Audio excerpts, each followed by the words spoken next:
Hello friends, welcome to S academy. Friends, ये है lecture 3 some basic concepts of chemistry का। पहले lecture में हम लोगों ने पढ़ा था law of chemical combinations, second lecture में हम लोगों ने पढ़ा था मोल कॉन्सेप्ट, और आज लेक्चर 3 में हम लोग पढ़ेंगे कॉन्सेप्ट ऑफ इक्विवेलेंट मासेज। तो ज़्यादा टाइम ना वेस्ट करते हुए इस वीडियो को चालू करते हैं।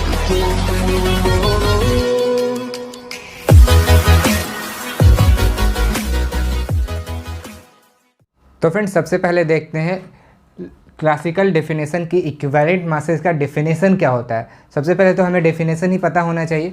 तो देखिए, सबसे पहले हम देखेंगे क्लासिकल डेफिनेशन इसका क्या है। देखिए, it is given as that amount of a substance, मतलब किसी भी सब्सटेंस का वो अमाउंट विच में कंबाइन और डिस्प्लेस 1 ग्राम ऑफ हाइड्रोजन, ये आपको अंडरलाइन करना है। 1 gram of hydrogen, 8 gram of oxygen, ये अंडरलाइन करना है। फिर 35.5 ग्राम ऑफ क्लोरीन और 108 ग्राम ऑफ सिल्वर। तो देखिए, आपको ये पूरा अंडरलाइन करना है। 1 gram of hydrogen, 8 gram of oxygen, 35.5 gram of chlorine and 108 gram of silver, ये आपको अंडरलाइन करना है। तो देखिए, मेनली इसका डेफिनेशन क्या होता है कि कोई भी सब्सटेंस जब 1 ग्राम हाइड्रोजन या फिर 8 ग्राम ऑफ ऑक्सीजन या फिर 35.5 ग्राम ऑफ क्लोरीन एंड या फिर 108 ग्राम ऑफ सिल्वर डिस्प्लेस करेगा या फिर वहाँ पे कंबाइन करेगा, उतने से उसी अमाउंट को कहते हैं हम लोग इक्विवेलेंट मासेस। जैसे कि आप देख सकते हैं, जैसे यहाँ H2S लेते हैं, ठीक है। ये क्या कर रहा है, ये सल्फ़र जो है ये 2 ग्राम ऑफ हाइड्रोजन से ये कर रहा है, कंबाइन कर रहा है। बट तो इसका हमको निकालना है कि 1 ग्राम हाइड्रोजन से कितना सल्फ़र कंबाइन करेगा, वही उसका इक्विवेलेंट मास होगा। तो हम लोग एग्जांपल से अब देखेंगे कि इक्विवेलेंट मास क्या होता है। डिफरेंट एग्जांपल लेंगे, डिफरेंट केसेस लेंगे। तो देखिए, सबसे पहले आप ये डेफिनेशन समझ लीजिए कि होता क्या है, ठीक है। और आप ये नोट कर लीजिएगा और अभी मैं आगे बताता हूँ आपको। तो फ्रेंड्स, यहाँ पर हम केस फर्स्ट देखते हैं। केस फर्स्ट में है finding equivalent mass of an element in a compound, मतलब किसी भी कंपाउंड में हमको किसी एक एलिमेंट का हमको इक्विवेलेंट मास निकालना है, तो उसका क्या होगा। तो देखिए, सबसे पहले एग्जांपल ले लेते हैं हम। एग्जांपल 1 में यहाँ H2S ले रहे हैं, ठीक है। तो यहाँ क्या हो रहा है, 2 gram hydrogen combined with 32 gram sulphur, ठीक है। 32 ग्राम सल्फर के साथ कंबाइन कर रहा है। बट हम लोगों ने डेफिनेशन में देखा था कि 1 ग्राम हाइड्रोजन जो होता है, जितने ग्राम सब्सटेंस से ये कंबाइन करेगा उसी को हम लोग कहते हैं इक्विवेलेंट मास। तो हमें यहाँ पर निकालना है कि 1 ग्राम हाइड्रोजन कितने सल्फ़र से कंबाइन कर रहा है, वो हो जाएगा सल्फ़र का इक्विवेलेंट मास। तो देखिए, यहाँ पे है 1 gram hydrogen combine with 32/2 gram sulphur, क्योंकि आप 2 ग्राम में है 32, तो 1 ग्राम में क्या हो जाएगा 32/2, तो ये हो गया 32/2 ग्राम सल्फ़र। यहाँ आप अभी डिवाइड मत करना कि 32/2 को 16 कर देना, अभी आप ये मत करना, इससे एक कॉन्सेप्ट निकलेगा, ठीक है। देखिए, एग्जाम्पल 2 है Al2O3, ठीक है। Al2O3 में क्या है कि 27 × 2 ग्राम एल्यूमिनियम जो है वो रिएक्ट कर रहा है और बना 16 × 3 ग्राम ऑक्सीजन के साथ और बना रहा है Al2O3, ठीक है। बट हम लोगों ने पढ़ा था कि 8 ग्राम ऑक्सीजन किसी भी एलिमेंट के साथ कंबाइन करता है, उसी अमाउंट को उस एलिमेंट का हम लोग इक्विवेलेंट मास कहते हैं। तो देखिए, यहाँ पे हमको क्या निकालना है कि 8 ग्राम ऑक्सीजन कितने एल्यूमिनियम के साथ रिएक्ट करेगा। तो देखिए, यहाँ क्या है 27 × 2/18 × 3/8, क्योंकि आप इधर ये ले जाओगे तो 1 ग्राम के लिए निकल जाएगा, फिर 8 से आप मल्टीप्लाई करोगे तो 8 ग्राम के लिए निकल गया। यानी कि इतना ऑक्सीजन हमको चाहिए, इतना एल्यूमिनियम हमको चाहिए 8 ग्राम ऑक्सीजन के साथ रिएक्ट करने के लिए, यहाँ पे एल्यूमिनियम, ठीक है। तो देखिए, यहाँ फाइनली जब ये आप कैलकुलेट करोगे तो आएगा 27/3 एल्यूमिनियम, 27/3 ग्राम एल्यूमिनियम, ठीक है। तो आपको यहाँ भी आपको डिवाइड नहीं करना है। 27/3 जो है, यानी कि 27/3 जो है, उसको 9 से डिवाइड मत कीजिएगा, इससे हम एक फाइनली रिजल्ट लिखेंगे, ठीक है। देखिए, यहाँ एग्जाम्पल 3 है MgCl2। तो देखिए, MgCl2 में क्या था, जब Cl का रहता था तो हम लोग लेते थे 35.5 ग्राम Cl, जिसके जितने अमाउंट के साथ रिएक्ट करेगा उसी को हम लोग इक्विवेलेंट मास कहते थे। बट यहाँ पे क्या है 2Cl है, यानी कि 71 ग्राम Cl रिएक्ट कर रहा है। तो हमको क्या करना है कि 35.5 ग्राम जो है वो कितने mg से रिएक्ट करेगा। तो देखिए, 35.5 ग्राम Cl जो है रिएक्ट कर रहा है 24/71 × 35.5, तो ये निकल जाएगा हमारा 24/2 ग्राम मैग्नीशियम, ठीक है। तो ये हो गया हमारा 24/2। तो आप इसको यहाँ पे बेसिकली यही एग्जांपल है, अभी और 2 एग्जांपल और दूंगा, उसके बाद एक मैं रिजल्ट निकालूंगा, उससे आपको समझाऊंगा कि इसका मतलब यहाँ पे हम लोग जो था डिवाइड क्यों नहीं कर रहे थे। ठीक है, तो इसको आप नोट कर लीजिए। तो फ्रेंड्स यहाँ पे एग्जाम्पल 4 एंड एग्जाम्पल 5 देखते हैं। देखिए एग्जाम्पल 4 में क्या है, Ag3PO4। ठीक है, तो यहाँ क्या है, 3 Ag रिएक्ट कर रहा है PO4 से। ठीक है, यानी कि 108 इंटू 3 जो है वो रिएक्ट करेगा 95 ग्राम PO4 3- से।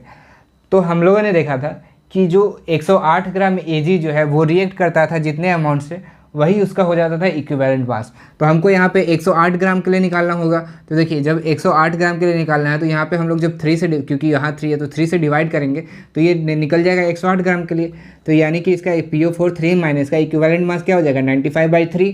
ठीक है, अब यहाँ पे इस रिएक्शन में देखिए Zn + 2HCl plus gives ZnCl2 + H2। ठीक है, तो हम यहाँ पे क्या था कि 1 ग्राम हाइड्रोजन रिप्लेस, मतलब जितना अमाउंट जो है 1 ग्राम हाइड्रोजन को रिप्लेस करेगा किसी भी रिएक्शन में, वही उसका इक्विवेलेंट मास हो जाता है। तो देखिए यहाँ पे 65 ग्राम Zn जो है डिस्प्लेस कर रहा है 2 ग्राम हाइड्रोजन को। ठीक है, 2 ग्राम हाइड्रोजन को डिस्प्लेस कर रहा है, क्योंकि यहाँ पे 1 मोल जो है 1 मोल 2 हाइड्रोजन यानी कि 2 ग्राम, क्योंकि एक हाइड्रोजन का क्या हो जाता है 1 ग्राम, तो ये 2 ग्राम हाइड्रोजन गैस जो है वो रिप्लेस हो जा रहा है Zn 65 ग्राम ऑफ Zn से।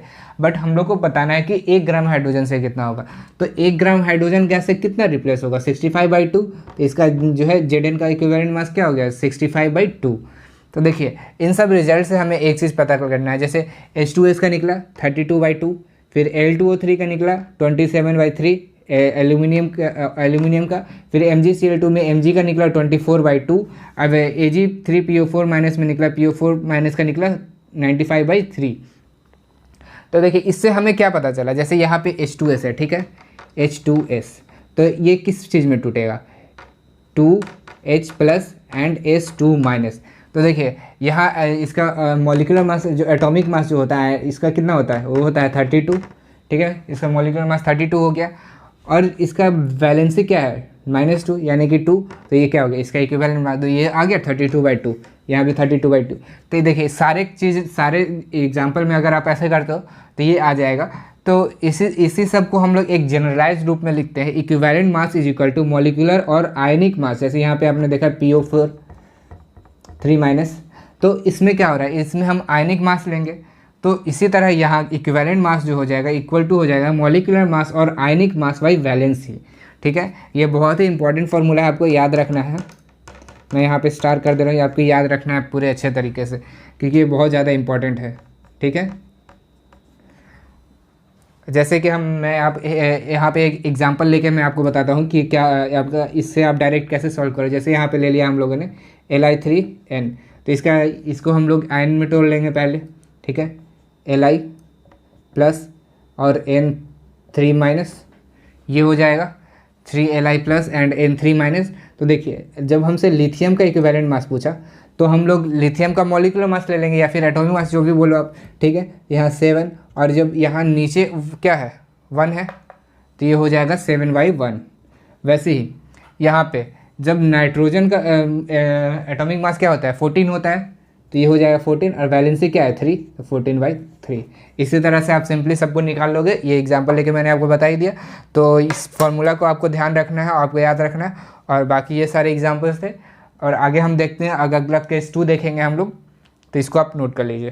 तो फ्रेंड्स अब यहाँ पे हम लोग देखते हैं केस 2।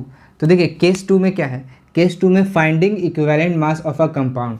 इसमें हमें एक कंपाउंड का इक्विवेलेंट मास निकालना है। अभी इसमें पिछले केस में केस 1 में हम लोगों ने देखा था जैसे किसी एक कंपाउंड में से किसी एक एलिमेंट का, जैसे यहाँ पे कोई भी एक कंपाउंड ले उसमें से एक एलिमेंट का निकालना देखे थे। अब हमको वो होल कंपाउंड का निकालना देखेंगे। ठीक है, तो देखिए यहाँ क्या होता है, the equivalent mass of a compound, मतलब एक कंपाउंड का equivalent mass is given as the sum of the equivalent mass of its constituting ions. मतलब उस जो आयंस के बने होंगे उसके इक्विवेलेंट मास के सम को ही कंपाउंड का सम इक्विवेलेंट मास कहता है। जैसे यहाँ पे देखिए Ca3PO4 2- है। ठीक है, ये टूटेगा Ca2+ एंड PO4 3- में। तो इसका इक्विवेलेंट मास जो अगर हमको निकालना है तो ये हो जाएगा, ये पूरे का जब कंपाउंड का इक्विवेलेंट मास निकालेंगे तो ये हो जाएगा equivalent mass of Ca3PO4 2 is equal to equivalent mass of Ca2+ and equivalent mass of PO4 3-। जैसा कि यहाँ पे आपने देखा था कि जब कोई एक कंपाउंड का निकालना है तो इसके कंस्टिट्यूटिंग आयंस के इक्विवेलेंट मास को जोड़ देते हैं, सिंपली जोड़ देते हैं और कुछ नहीं करते हैं, ठीक है। तो जैसे कि यहाँ पे देखिए इक्विवेलेंट मास ऑफ Ca3PO4 2 का क्या हो जाएगा, equivalent mass of Ca2 plus, तो इसका हो जाएगा 40/2 और फिर इसका हो जाएगा 95/3 सिंपली, ठीक है। तो इसको ऐड करके ये आ जाएगा, तो इसको हम लोग कहते हैं एन फैक्टर, इसको कहते हैं एन फैक्टर, ठीक है। ये एन फैक्टर हो जाता है। तो सिंपली जो इक्विवेलेंट मास का अगर हम लोग एक ओवरव्यू देखें तो इसका फॉर्मूला हो जाता है molecular mass by n factor, ठीक है, molecular mass by n factor. ये भी बहुत इंपॉर्टेंट फार्मूला है, ये आपको पता होना चाहिए, ठीक है। ये इक्विवेलेंट मास का एक और फार्मूला हो गया आपका molecular mass by n factor. इससे पहले आपने देखा था जिसमें किसी एक एलिमेंट का निकालना होता था तो उसमें हो जाता था मॉलिक्यूलर मास और आयोनिक मास बटा वैलेंसी हो जाता था ना। तो ये दो फार्मूला जो है आपको पता होना चाहिए और याद होना चाहिए, तो आप याद रखिएगा और आप इसको आप नोट कर लीजिए। तो फ्रेंड्स यहाँ पे देखते हैं कि एन फैक्टर होता क्या है, जैसे मैंने आपको भी बताया कि फार्मूला में कि एन फैक्टर होता है। तो एन फैक्टर क्या होता है, तो देखिए N factor for compound it is, देखिए the total positive charge on cation, मतलब total positive charge on cation वो हो सकता है एन फैक्टर, ठीक है। दूसरा देखिए total negative charge on anion वो हो सकता है एन फैक्टर, या फिर LCM of charges on cation and anion, या फिर चार्जेज का जो एलसीएम लेंगे वो हो सकता है टोटल कैटायन और एनायन दोनों का, ठीक है। तो यही है, या तो आप टोटल पॉजिटिव चार्ज ले लोगे या तो आप टोटल नेगेटिव चार्ज ले लोगे या फिर दोनों का एलसीएम ले लोगे, ये हो जाएगा आपका एक एन फैक्टर, ठीक है। अब देखिए हम लोग केस 3 देखते हैं। केस 3 में क्या है कि equivalent mass of acid and bases का हमको इक्विवेलेंट मास निकालना है, ठीक है। तो देखिए यहाँ equivalent of mass of acid जब निकालना होता है तो हम लोग करते हैं मॉलिक्यूलर मास बाय बेसिसिटी, ठीक है। जब हमको इक्विवेलेंट मास ऑफ बेस निकालना होता है तो हम लोग कहते हैं मॉलिक्यूलर मास ऑफ एसिडिटी। और एसिडिटी और बेसिसिटी क्या होता है वो तो मैं आगे अभी आपको बताऊंगा, लेकिन आपको ये फॉर्मूला याद रख लेना आप कि equivalent mass of N acid पूछा हमसे तो कर देंगे मॉलिक्यूलर मास ऑफ एसिड, वो जिस एसिड का पूछेगा उसका molecular mass divided bye basicity, ठीक है। और जब बेस का पूछेगा तो जिस बेस का पूछेगा उसका molecular mass divided bye acidity, ठीक है। तो फ्रेंड्स जैसा कि मैंने आपको बताया अभी मोनोबेसिक और बेसिसिटी एंड एसिडिटी के बारे में आपको बताने के लिए, तो यहाँ पे हम लोग देखेंगे कि एसिडिटी और बेसिसिटी क्या होता है, ठीक है। सबसे पहले देखते हैं एसिड के लिए तो सबसे पहले बेसिसिटी निकलता है एंड बेस के लिए एसिडिटी निकलता है, आपको ध्यान रखना है, ठीक है। तो एसिडिटी में सबसे पहले बेसिसिटी क्या होता है, तो देखिए बेसिसिटी जनरली बेसिकली वही होता है जो हाइड्रोजन रिप्लेस, जितने हाइड्रोजन को हम लोग रिप्लेस करेंगे वही हो जाता है उसका बेसिसिटी। जैसे देखिए HCl में है, HCl में मैक्सिमम हम लोग कितने हाइड्रोजन को रिप्लेस कर सकते हैं, एक हाइड्रोजन को, तो उसको हम लोग कहेंगे बेसिसिटी, ठीक है। ए यानी कि इसका ये हो जाएगा मोनोबेसिक, ठीक है। अब देखिए H2SO4 में हम लोग H2SO4 में 2 हाइड्रोजन को रिप्लेस कर सकते हैं, तो इसका इस बेसिसिटी जो हो जाएगा वो 2 हो जाएगा, इसीलिए इसको हम लोग कहते हैं डाइबेसिक, ठीक है। अब देखिए H3PO4 है, ठीक है, इसमें 3 H को हम लोग रिप्लेस कर सकते हैं, तो ये हो जाता है ट्राइबेसिक और इसका बेसिसिटी जो हो जाएगा वो 3 हो जाएगा, ठीक है। तो ये हो गया। उसके बाद देखिए अब देखिए एसिडिटी के बारे में, तो बेस के लिए निकालते हैं सबसे पहले, तो जैसे कि NaOH हो गया, तो इसमें क्या होता है कि रिप्लेसेबल OH माइनस आयन को जो होता है वो हो जाता है एसिडिटी। तो जैसे देख रहे NaOH में एक रिप्लेसेबल OH माइनस आयन है, तो ये हो जाएगा मोनो एसिडिक। और यहाँ पे ZnOH2 में 2 OH माइनस जो है वो रिप्लेसेबल हो सकता है, तो ये हो जाता है डाई एसिडिक, ठीक है। और AlOH3 में हो जाता है 3 OH माइनस जो होता है वो रिप्लेस हो सकता है, तो उसको हम लोग कहते हैं ट्राई एसिडिक, ठीक है। ये आपने देख लिया कि एसिडिटी क्या होता है, बेसिसिटी क्या होता है, ठीक है। तो इसको आप ध्यान रखिएगा कि एसिडिटी क्या हो रहा है, बेसिसिटी क्या हो रहा है, ये हो गया। अब देखिए अब एग्जाम्पल से मैं आपको समझाता हूँ कि ये जो एसिड और बेस का जो हम लोगों ने देखा उसका क्या होगा, ठीक है। ये एक एग्जाम्पल है, ये एग्जाम्पल नंबर 1 है और ये एग्जाम्पल नंबर 2 है, ठीक है। देखिए सबसे पहले में NaOH plus H2SO4 gives NaHSO4 plus H2O, ठीक है। तो देखिए H2SO4 तो डाइबेसिक है, ये हमको पता है, ठीक है। लेकिन आपको एक चीज़, जब इक्विवेलेंट मास निकालना है रिएक्शन में, तो आपको एक बात को और भी ध्यान रखना है कि जितने हाइड्रोजन रिप्लेस होंगे या फिर जितने OH माइनस रिप्लेस होंगे वही उसका एसिडिटी या बेसिसिटी होगा। तो देखिए इस रिएक्शन में क्या हो रहा है, एक H2SO4 तो है, तो ये डाइबेसिक है, हमें पता है, बट यहाँ पे क्या हो रहा है, एक ही हाइड्रोजन जो है वो रिप्लेस हो रहा है, ठीक है, दोनों हाइड्रोजन रिप्लेस नहीं हो रहा है। तो इस कंडीशन में बेसिसिटी जो हो जाएगा 1 हो जाएगा, ठीक है। तो जब मॉलिक्यूलर मास हमको निकालना है H2SO4 का, तो equivalent mass of H2SO4 is equal to molecular mass by 1, simply 1 हो जाएगा, ठीक है। अब आगे देखिए, वही एग्जांपल जब हम यहाँ पे 2 मोल NaOH लेते हैं, तो यहाँ पे दोनों H क्या है वो रिप्लेस हो जाएगा, यानी दोनों हाइड्रोजन सोडियम से रिप्लेस हो जा रहा है, ठीक है। तो इस कंडीशन में H2SO4 का जो बेसिसिटी है वो हो जाएगा 2। तो इसका इक्विवेलेंट मास क्या हो जाएगा, इसका इक्विवेलेंट मास हो जाएगा, equivalent mass of H2SO4 is equal to molecular mass by 2, ठीक है। वैसे अब एग्जांपल देखिए बेस के लिए, तो देखिए पहला कंडीशन में है ZnOH2 और 1 मोल HCl ले रहे हैं, तो 1 मोल HCl लेंगे तो यहाँ पे क्या एक ही OH माइनस जो है वो रिप्लेस होके H2O बन रहा है, ठीक है। तो इसका बेस एसिडिटी क्या हो जाएगा, इसका एसिडिटी हो जाएगा, इसका एसिडिटी हो जाएगा 1, ठीक है।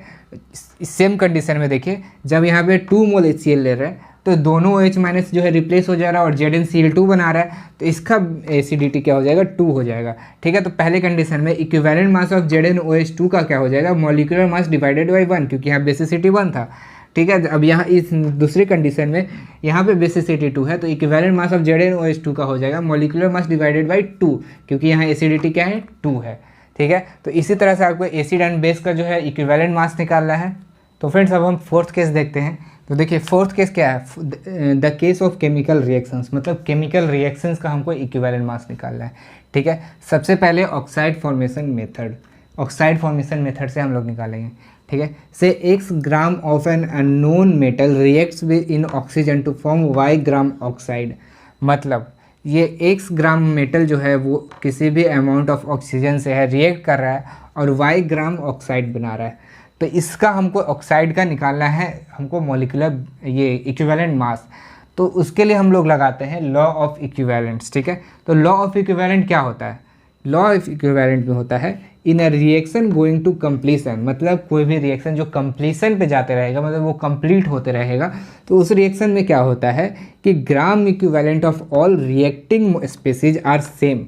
इसका बोलने का मतलब हुआ कोई भी रिएक्शन अगर हम लेते हैं और वो कंप्लीशन की तरफ है, मतलब कंप्लीट होने के कगार पे है, तो उसमें क्या होता है कि gram equivalent of each species, मतलब सारे स्पीसीज का ग्राम इक्विवेलेंट जो होगा वो सेम होगा, ठीक है। अब हमको इसके बारे में एग्जाम्पल से समझना है और उसमें हम समझेंगे कि इक्विवेलेंट मास कैसे निकालेंगे ऑक्साइड का, ठीक है।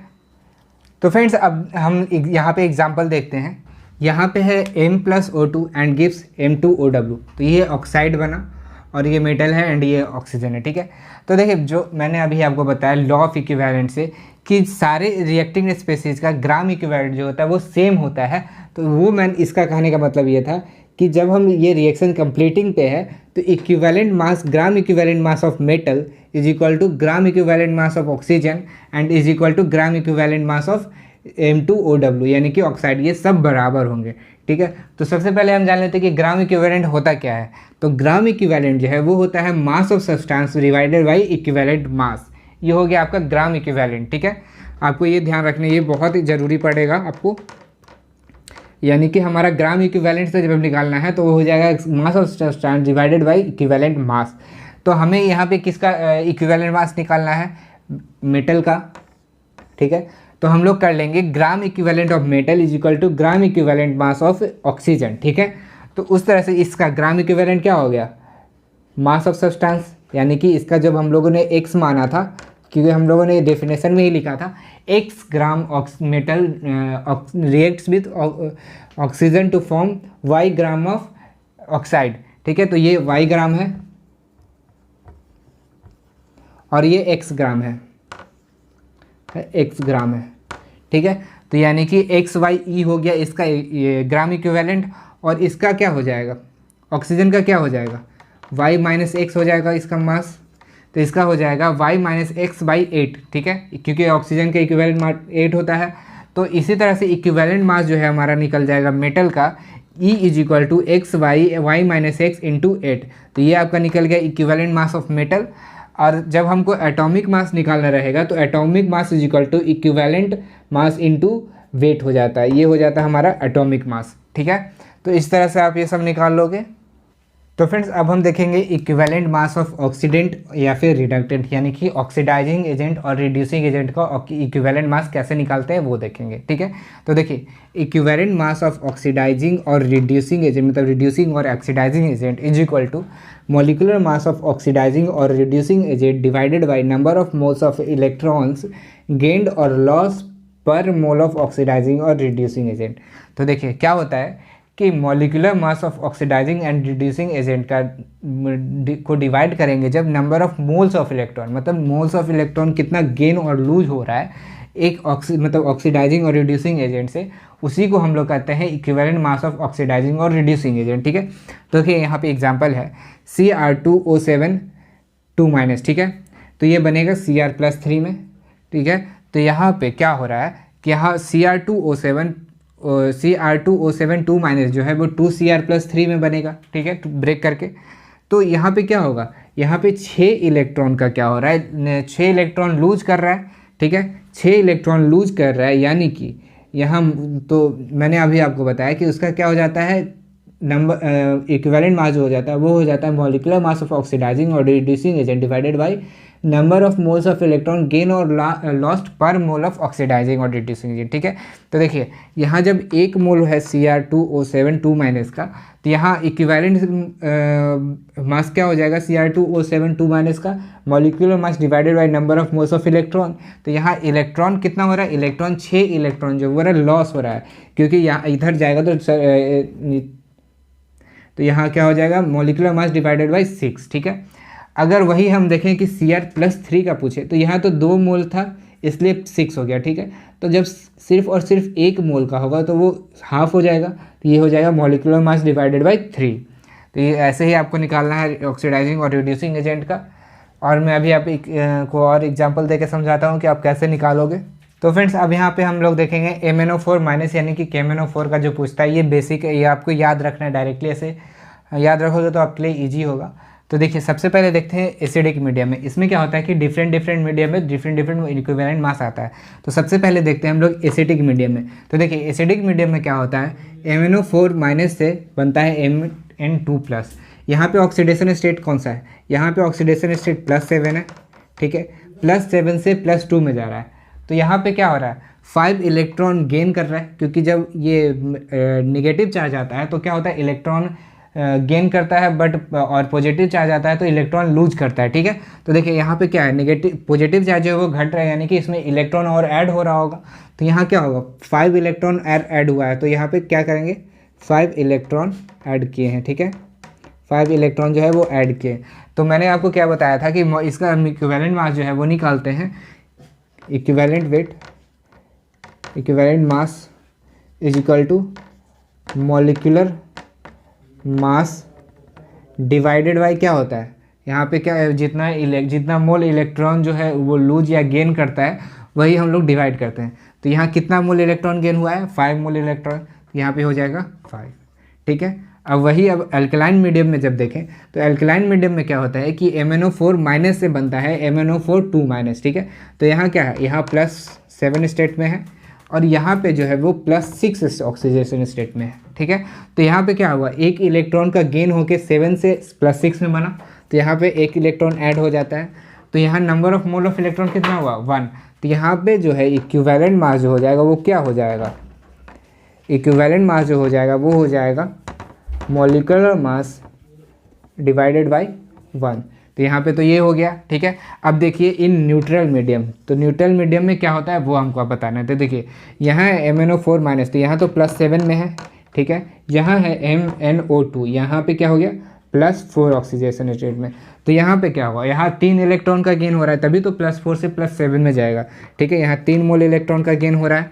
ठीक है, तो यहाँ पे क्या होगा, यहाँ पे जो इक्विवेलेंट मास है वो हो जाएगा equivalent mass is equal to molecular mass divided by 3, क्योंकि यहाँ पे 3 मोल इलेक्ट्रॉन का गेन हो रहा है। ठीक है, तो देखिए आपको याद रखना कि जब एसिडिक मीडियम में पूछा तो equivalent mass of MnO4- is equal to molecular mass by 5, जब एल्कलाइन मीडियम में पूछेगा तो equivalent mass is equal to molecular mass divided by 1, और जब हमसे न्यूट्रल मीडियम में पूछ रहा है तो equivalent mass is equal to molecular mass divided by 3। ठीक है, ये आपने देख लिया, ये बहुत ज़्यादा इंपॉर्टेंट है। मोस्ट इम्पॉर्टेंट, ठीक है। तो ये आपको ध्यान रखना है। तो फ्रेंड्स यहाँ पे एक और है, छोटा सा कॉन्सेप्ट है, ये आपको जानना ज़रूरी है। देखिए सोडियम थायोसल्फेट इन आयोडीन टाइट्रेशन मेथड, आपको यहाँ पे सोडियम थायोसल्फेट का जानना है। तो देखिए सबसे पहले यहाँ पे देखिएगा, यहाँ पे ये है सोडियम थायोसल्फेट। तो सोडियम थायोसल्फेट जब रिएक्ट करता है आयोडीन से तो बनाता है सोडियम टेट्रा आयोनेट, ठीक है, और 2Na। तो देखिए यहाँ पे क्या हुआ, 2Na2O3 2- जो है रिएक्ट करके बनाया S4O6 प्लस 2 इलेक्ट्रॉन लूज किया, क्योंकि यहाँ पे इसका जो ऑक्सीडेशन स्टेट था वो +8 है, ठीक है, +8 है, और यहाँ पे +2 है, यानी कि क्या हुआ, यहाँ से 2 इलेक्ट्रॉन जो है वो लूज कर रहा है, तो 2 इलेक्ट्रॉन लूज किया। तो देखिए क्या था हमारा कि जब 1 मोल मतलब 1 मोल सब्सटेंस से जितना मोल इलेक्ट्रॉन निकल रहा है, तो यहाँ पे तो 2 मोल है और 2 इलेक्ट्रॉन निकल रहा है, तो 1 मोल से क्या होगा, 1 इलेक्ट्रॉन निकलेगा।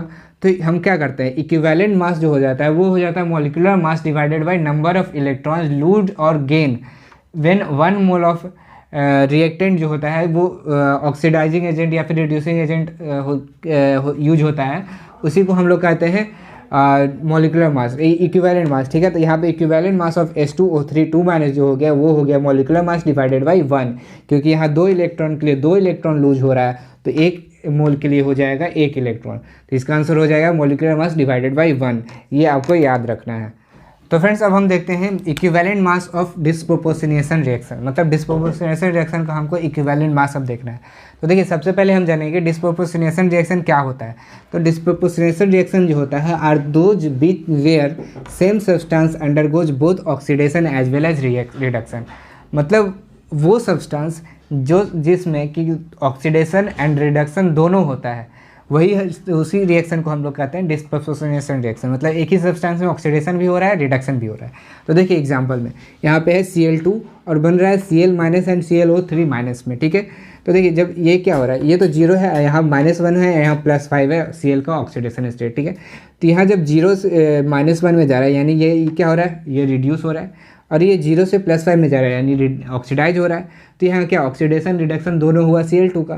तो देखिए इस कंडीशन में हम लोग क्या करते हैं, सबसे पहले तो हम लोग निकाल लेंगे Cl2 से 2Cl- बनेगा, ठीक है, और 2 इलेक्ट्रॉन जो है वो गेन करके 2Cl- बना लिया, ठीक है। Cl2 जब है 0 ऑक्सीडेशन स्टेट में बनाएगा 2ClO3- और 10 इलेक्ट्रॉन लूज कर देगा, ठीक है। जब यहाँ 10 इलेक्ट्रॉन लूज कर रहा है तो यहाँ 10 इलेक्ट्रॉन गेन भी तो करना चाहिए, तभी तो इलेक्ट्रॉन जो है वो मतलब रिएक्शन जो है वो बैलेंस्ड होगा।